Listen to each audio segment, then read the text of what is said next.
ನೀರಿಗಾಗಿ ಸಿಎಂಗೆ ಮಕ್ಕಳು ಪತ್ರವನ್ನು ಬರೆದಿದ್ದಾರೆ. ತಮ್ಮ ತಂದೆ ತಾಯಿ ಅನುಭವಿಸ್ತಾ ಇರುವಂತಹ ಕಷ್ಟ ನಮಗೆ ನೋಡೋದಕ್ಕಾಗ್ತಾ ಇಲ್ಲ. ವ್ಯವಸಾಯ ಬಿಟ್ಟು ಬೇರೆ ಕಡೆಗೆ ಉದ್ಯೋಗ ಅರಸ್ಕೊಂಡು ವಲಸೆ ಹೋಗಬೇಕಾಗಿದೆ. ಹೀಗಾಗಿ ನದಿ ಮೂಲಗಳಿಂದ ಶಾಶ್ವತವಾಗಿ ನಮಗೆ ನೀರನ್ನು ಒದಗಿಸ್ಕೊಡಿ ಸರ್ ಅಂತ ಹೇಳಿ ಪತ್ರವನ್ನು ಬರೆದಿದ್ದಾರೆ. ಅಷ್ಟಕ್ಕೂ ಈ ಪತ್ರ ಬರೆದಿರೋದು ಯಾವ ಜಿಲ್ಲೆಯ ಮಕ್ಕಳು, ಅಲ್ಲಿ ಏನು ಸಮಸ್ಯೆ ಆಗುತ್ತೆ ಅನ್ನೋದರ ಡೀಟೇಲ್ಸ್ ಇದೆ, ನೋಡ್ಕೊಂಡು ಬರೋಣ ಬನ್ನಿ. ನನ್ನ ಹೆಸರು ವನಿಕಾ. ನಮ್ಮ ಊರಿನ ಹೆಸರು ಅನೂರು ಕ್ಷೇತ್ರ, ಕೆಂಪನಟ್ಟಿ ಗ್ರಾಮ. ನಮ್ಮ ಊರಿನಲ್ಲಿ ನೀರಿನ ಸಮಸ್ಯೆ.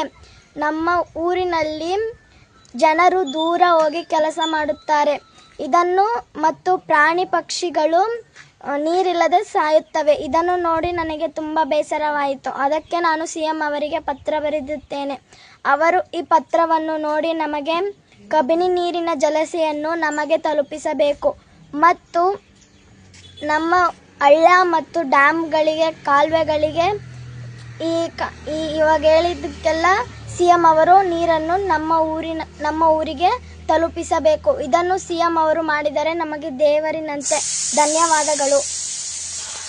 ನಮಸ್ತೆ. ನಮ್ಮ ಅನೂರು ಕ್ಷೇತ್ರದ, ಚಾಮರಾಜನಗರ ಜಿಲ್ಲೆಯ ಅನೂರು ಕ್ಷೇತ್ರದ ಸಮಸ್ಯೆಗಳ ಬಗ್ಗೆ ಕುರಿತು ಒಂದಷ್ಟು ಮಾಹಿತಿಯನ್ನು ತಿಳಿಸ್ತೀನಿ. ಏನಂದ್ರೆ, ನಮ್ಮ ಚಾಮರಾಜನಗರ ಜಿಲ್ಲೆ ಗಡಿ ಭಾಗದಲ್ಲಿರುವಂತಹ ಅನೂರು ಕ್ಷೇತ್ರದ ವಲಯದಲ್ಲಿ ಕುಡಿಯಲು ನೀರಿಲ್ಲದೆ ಪರದಾಡುತ್ತಿರುವ ರೈತರು ಇತ್ತೀಚೆಗೆ ಸೋಷಿಯಲ್ ಮೀಡಿಯಾದಲ್ಲಿ ಒಂದು ಚಿಕ್ಕ ಹುಡುಗಿ ವರ್ಣಿಕಾ ಅಂತ ಒಂದು ವಿಡಿಯೋ ಅಪ್ಲೋಡ್ ಮಾಡಿರ್ತಾರೆ. ಅದು ತುಂಬಾನೇ ಟ್ರೆಂಡ್ ಆಗಿದೆ ಸೋಷಿಯಲ್ ಮೀಡಿಯಾದಲ್ಲಿ. ಇತ್ತೀಚೆಗೆ 2 ದಿನದಿಂದ ಎನಿ ಡಿಜಿಟಲ್ ಚಾನಲ್ ಇಂದ ಎಲ್ಲಾ ಮಾಧ್ಯಮಗಳಲ್ಲೂ ಪ್ರಸಾರವಾಗ್ತಿದೆ. ಆ ಹುಡುಗಿ ಏನಂದ್ರೆ, ಸಿಎಂಗೆ ಒಂದು ಅರ್ಜಿಯನ್ನು ಕೊಟ್ಟಿರ್ತಾರೆ, ಮನವಿ ಸಲ್ಲಿಸಿರ್ತಾರೆ. ನಮಗೆ ಕುಡಿಯಕ್ಕೂ ನೀರಿಲ್ಲ, ಪ್ರಾಣಿ ಪಕ್ಷಿಗೂ ನೀರಿಲ್ಲ. ಈ ಗ್ರಾಮಸ್ಥರು ಮತ್ತೆ ಅಕ್ಕಪಕ್ಕದ ವಲಯದವರು ಎಲ್ಲ ಸೇರಿ ಇದಕ್ಕೆ ಗ್ರಾಮಗಳಿಗೆ, ಅನೂರು ವಲಯಕ್ಕೆ ಒಂದು 20ರಿಂದ 30 ಕಿಲೋಮೀಟರ್ ಸುತ್ತಮುತ್ತಲಿರುವ ಗ್ರಾಮಗಳಿಗೆ ಇಲ್ಲಿಂದ ವಲಸೆ ಹೋಗ್ತಾರೆ ಕೆಲಸಕ್ಕೆ. ಇಲ್ಲಿ ಕುಡಿಯಕ್ಕೂ ಸಹ ನೀರಿಲ್ಲ ಅಂದ್ಬಿಟ್ಟು ಒಂದು ವಿಡಿಯೋ ಮೂಲಕ ಸಾಮಾಜಿಕ ಜಾಲತಾಣದಲ್ಲಿ ಪ್ರಸಾರ ಮಾಡಿರುತ್ತೆ. ಅದು ತುಂಬಾನೇ ವೈರಲ್ ಆಗಿರುತ್ತೆ. ಅದೇ ಆ ಹುಡುಗಿ ಹತ್ರ ಇವಾಗ ಇಂಟರ್ವ್ಯೂ ಮಾಡಕ್ ನಾವು ಬಂದಿದೀವಿ. ವರ್ಣಿಕಾ ಅಂತ. ಅಮ್ಮ, ಇದು ನೀವು ಅರ್ಜಿ ಕೊಟ್ಟಿರ್ತೀರಾ ಮನವಿಗೆ ಸಿಎಂಗೆ ಅಂತ, ಇದು ಹೆಂಗಾರು ತಲುಪಿಸಬೇಕು ಅಂದ್ಬಿಟ್ಟು ಸೋಷಿಯಲ್ ಮೀಡಿಯಾದಲ್ಲಿ ಒಂದು ಅರ್ಜಿ ಮಾಡಿ ಕೊಟ್ಟಿರ್ತೀರಾ ಮತ್ತು ವಿಡಿಯೋ ಮಾಡಿ ಕೂಡ ಸೋಷಿಯಲ್ ಮೀಡಿಯಾದಲ್ಲಿ ಅಪ್ಲೋಡ್ ಮಾಡಿ ಫುಲ್ ಟ್ರೆಂಡ್ ಆಗಿದ್ದೀರಾ. ಸೊ ಅದು ಯಾಕೆ ಮಾಡಿದ್ ನೀವು? ನಮ್ಮೂರಲ್ಲಿ ನೀರಿಲ್ಲ ಅಂತ ನಾನು ಅದನ್ನು ಮಾಡಿದ್ದೆ. ನೀರಿಲ್ಲ, ಕುಡಿಯಕ್ಕೂ ನೀರಿಲ್ಲ ಅಂತ ಮಾಡಿದೀರಾ, ಪ್ರಾಣಿ ಪಕ್ಷಿಗಳಿಗೂ ಮಾಡಿದೀರಾ. ಎಷ್ಟು ದಿನದಿಂದ ಈ ಕಡೆ ಮಳೆ ಇಲ್ಲ, ಅಂತರ್ಜಲ ಇಲ್ಲ ನಿಮ್ಗೆ? ತುಂಬಾ 2-3 ವರ್ಷದಿಂದ ಇಲ್ಲಿ ಮಳೆ ಇಲ್ಲ. ಕಂಟಿನ್ಯೂ ಆಗಿ 2-3 ವರ್ಷದಿಂದ ಮಳೆನೇ ಇಲ್ಲ. ಅದರಿಂದ ಕುಡಿಯಕ್ಕೂ ನೀರಿಲ್ದ ಆಗಿದೆ. ಹಂಗಾರೆ ಎಷ್ಟು ದೂರ ಆಗುತ್ತೆ ನಿಮ್ ಕುಡಿಯಕ್ಕೆ ನೀರು ತಗೊಂಬರಕ್ ಹೋಗಕ್ಕೆ? ತುಂಬಾನೇ ದೂರ ಆಗುತ್ತೆ. ತುಂಬಾ ದೂರ ಇದೆ. ನೀವು ಇವಾಗ 2 ದಿನದಿಂದ ಫುಲ್ ಒಂದು ವಿಡಿಯೋ ವೈರಲ್ ಆಗ್ತಾ ಇದೆ. ಅದು ನೀವು ಒಂದು ಟೆಲಿಕಾಸ್ಟ್ ಮಾಡಿದಿರಾ? ಯಾರ ಮೂಲಕ, ಯಾರು ನಿಮ್ಗೆ ಐಡಿಯಾ ಕೊಟ್ಟು ಮಾಡಿಸ್ರ ನಮ್ಗೆ ಗೊತ್ತಿಲ್ಲ. ಅದು ನೀವಾಗ ನಿಮ್ಮ ಸ್ವಂತ ಇಚ್ಛೆಯಿಂದ ಮಾಡಿರೋದಾ, ಇಲ್ಲ ನಿಮ್ಮ ಅಕ್ಕಪಕ್ಕದವರು, ನಿಮ್ಮ ತಂದೆ ತಾಯಿ ಏನಾದ್ರು ಹೇಳ್ಕೊಡ್ಸಿ ಮಾಡಿರೋದು? ಅದು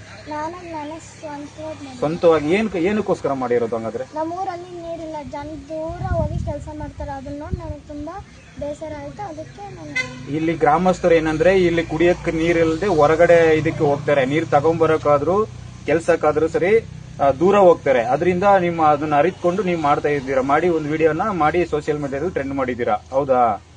ಎಷ್ಟು 3 ವರ್ಷದಿಂದ ನಿಮಗೆ ಈ ಕಡೆ ಮಳೆನೂ ಇಲ್ವಾ? ಅಧಿಕಾರಿಗಳು ಯಾರು ಬಂದಿಲ್ವಾ ನಿಮ್ಗೆ? ಇಲ್ಲಿ ನೀರಿನ ವ್ಯವಸ್ಥೆ ಏನಾದ್ರು ಮಾಡ್ಕೊಡ್ತೀನಿ ಅಂದ್ರೆ ಇಲ್ವಾ? ಮಾಡ್ಕೊಡ್ತೀನಿ ಅಂದ್ರೆ ಆದ್ರೂ ಮಾಡ್ಕೊಡ್ತೀನಿ. ಕುಡಿಯಕ್ಕೂ ನೀರು ಮಾಡ್ಕೊಟ್ಟಿಲ್ಲ. ಇವಾಗ ನೀರಿನ ಸಮಸ್ಯೆ ದೊಡ್ಡ ಸಮಸ್ಯೆ ಇದೆ ಅಲ್ವಾ? ಇವಾಗ ನೀವು ಅಧಿಕಾರಿಗಳು ಇವತ್ತು ಬಂದಿದ್ರಂತೆ, ನೀವು ಶಾಲೆಗೆ ಹೋಗಿರ್ತೀರಾ, ಮೇಡಮ್ ಅವರೆಲ್ಲ ಬಂದು ಮಾತಾಡ್ಸ್ಕೊಂಡು ಹೋಗಿದ್ದಾರೆ. ನಿಮ್ಮ ಅಕ್ಕಪಕ್ಕದವರು ಗ್ರಾಮಸ್ಥರೆಲ್ಲ ಇದ್ರಂತೆ, ನೀವು ಇರ್ಲಿಲ್ಲ. ಆದ್ರೆ ಇವಾಗ ನಿಮ್ಮ ಗ್ರಾಮಗಳಿಗೆ ನೀರಿನ ವ್ಯವಸ್ಥೆ ಇದ್ರೆ ನಿಮ್ಗೆ ಅನುಕೂಲವಾಗುತ್ತೆ ಅಲ್ವಾ? ಈ ಕಡೆ ಕುಡಿಯಕ್ಕೂ ನೀರಿಲ್ಲ. ಅದರಿಂದ ನೀವು ಸೋಷಿಯಲ್ ಮೀಡಿಯಾದಲ್ಲಿ ವಿಡಿಯೋಗಳನ್ನ ಅಪ್ಲೋಡ್ ಮಾಡಕ್ಕೆ ಯಾರು ನೀವು ವಿಡಿಯೋ ಮಾಡಿದ್ದು? ನೀವು ಮಾತಾಡಿರೋದ್ನ ನಿಮ್ಮಪ್ಪರೇ ಮಾಡಿದ್ದು. ಒಟ್ಲಿ ಅವರೇ ಮಾಡಿಸಿಲ್ಲ. ನೀವು ಈ ತರ ನಮ್ಗೆ ಸ್ವಂತ ಇಚ್ಛೆಯಿಂದ ನೀವೇ ವಿಡಿಯೋ ಮಾಡಿ ಈ ತರ ಸ್ವಲ್ಪ ಟೆಲಿಕಾಸ್ಟ್ ಮಾಡಕ್ಕೆ ಇದು ಮಾಡಿಸಿದ್ರ ಅಲ್ವಾ? ಮತ್ತೆ ಬೇರೆ ಏನಾದ್ರು ಸಮಸ್ಯೆಗಳಿದೆಯಾ ಈ ಊರಲ್ಲಿ? ಇದು ಒಂದೇ ನಿಮ್ಮ ಕೆಂಪಯ್ಯನಟ್ಟಿಲಿ ಮಾತ್ರ ಸಮಸ್ಯೆ ಇದೆಯಾ? ಸುತ್ತಮುತ್ತ ಹಳ್ಳಿಗಳು, ಸುತ್ತಮುತ್ತ ಗ್ರಾಮದಲ್ಲಿ ಕೆಂಪನಟ್ಟಿ ಈ ಕಡೆ ಪಳನಿಮೇಡು, ಕೌದಲಿ ತನಕ ಸ್ವಲ್ಪ ಕುಡಿಯೋ ನೀರಿನ ಸಮಸ್ಯೆ ಇದೆ ಅಲ್ವಾ? ಸರಿ, ಆಯ್ತು. ವರ್ಣಿಕಾ ಅಂತಲ್ವಾ? ಧನ್ಯವಾದಗಳು.